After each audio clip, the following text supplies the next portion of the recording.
This clip is brought to you by SaveWithConrad.com.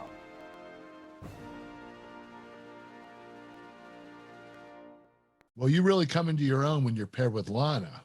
Whose idea was it to put you two together, and what did she add to your character? American Dream, baby. Dusty Rhodes. Always going to be the answer. Dusty, his idea. Oh, of course. Dusty's so brilliant. People think he was whatever, but he was so smart, man. Dusty was so brilliant. And so I started doing the Chic-like promos in promo class, which everybody loved. Dusty loved, build him out. Everybody loved him. But it was still kind of it's still like in the 80s character where you just, it's out loud, it's over the top and all that. And then CJ, my wife Lana, she has just gotten signed. She got signed in May or something.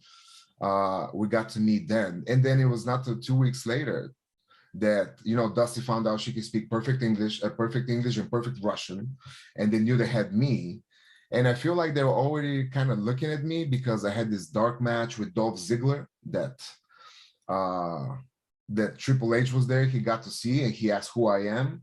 And from then on, I think we just rode that gravy train because then CJ came in, we started doing promos together. But once again, when you're developmental, you just want to do funny stuff because everybody laughs. You get the instant laughter. But then one day we were told, hey guys, you should try something serious. And we did. We did try something serious. We got the inspiration from Rocky IV, from Drago and Ludmilla. And we rolled with that, and Triple H loved it, and everything else from there. We're just like, yeah, soon you're gonna debut, and everything starts going. Once the company has something behind you, you're a very easy go up. But the problem is when they don't. Right. So when did the sparks fly between you and Lana? Was it instant? No, we were friends. We shared the connection between, she grew up in Latvia for 12 years, which is, Eastern Bloc, kind of the same mentality, deal with the same crazy coaches yelling at you, cursing at you and all that. So she'd been to Bulgaria. We shared a lot of experience. We talked Russian to each other as well. And I said from the beginning, I don't want to complicate this. First of all, she's out of my league, clearly. So I don't want to even try to get my heart broken. I hate to say it, but you're right. Yeah, right. It's just why even try where you're just gonna get my heart broken. I'm just gonna be friends with her. We're gonna have professional level, and that's it. But a week or two, a month came in. We started texting more and more, and one thing led to the other, and here we go. Miro's the man. And then we had to hide because, in developmental, everybody's like a big gossip girl there.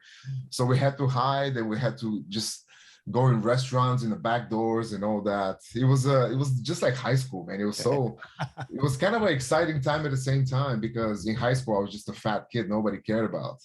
But now I'm with the hottest girl in developmental. So it was kind of cool. Any funny stories of trying to hide or sneak around or getting caught? Yeah. Oh, yeah.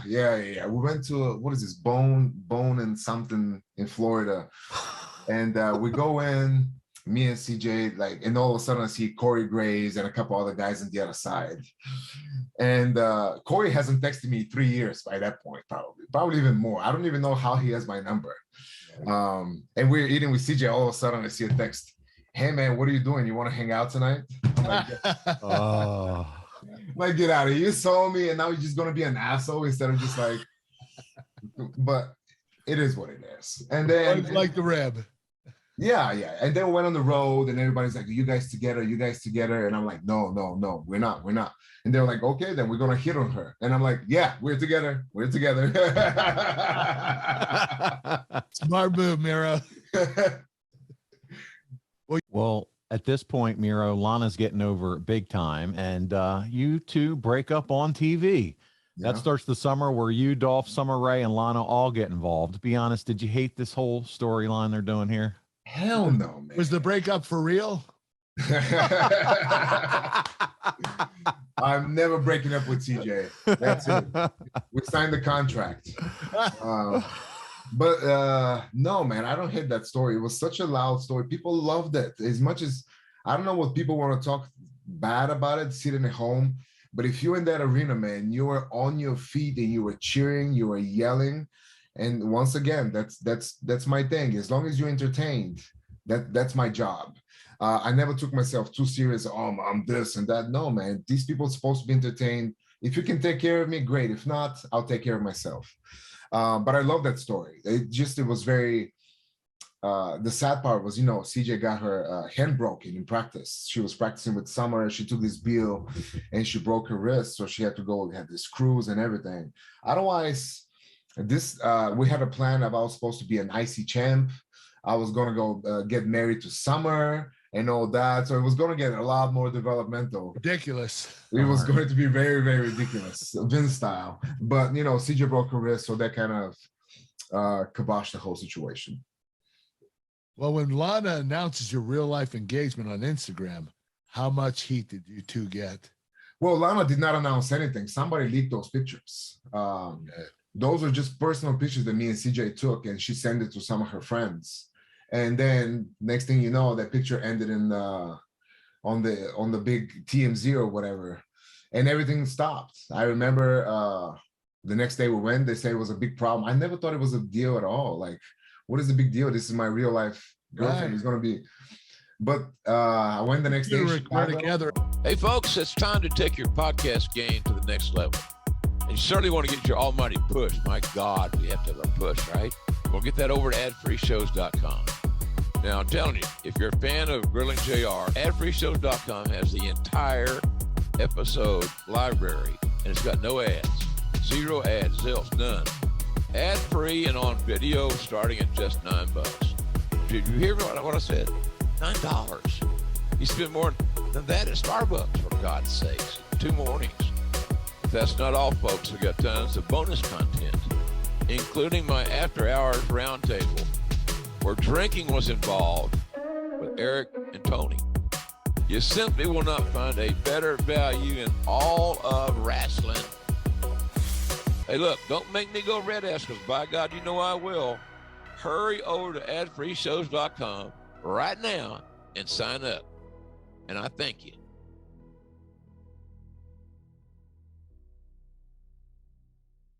Anyway, you guys were paired together anyway. Yeah. But because in the storyline, I was going against her. I was with Summer and all that. So Vince took it really to heart. And I went and talked to him the next day in Chicago. He said, no, TMZ reported it. I'm like, who cares? They reported it. It's TMZ. He said, well, they're like CNN. They're like world news. I'm like, so once again, once he had something that he made it his mind about, there's no going around it. And then we just changed it. I came in, instead of me winning the IC title, I got slapped by Summer and whatever led to that. I don't even know. I think it was taken off TV or made lose or whatever the frick it was. But yeah, it was a big problem. Miro, what a world we live in, man. You're just trying to learn how to wrestle on a torn ACL, and a few years later, here you are, TMZ star. I mean, isn't it crazy? Right. So, not just TMZ, but world news, because TMZ, according to Vince McMahon, it's like CNN and Fox. CNN, Fox, TMZ. There you go. 1, 2, 3, right there it is. Hey, it's Conrad Thompson. Thanks for checking out the podcast here on YouTube. Be sure to hit the subscribe button and the notifications bell so you get a notice anytime we upload some new content. And go save yourself some money right now. If you're in a 30-year loan or you have credit card debt, it's not a matter of if I can save you money. It's a matter of how much. Find out right now for free at savewithconrad.com.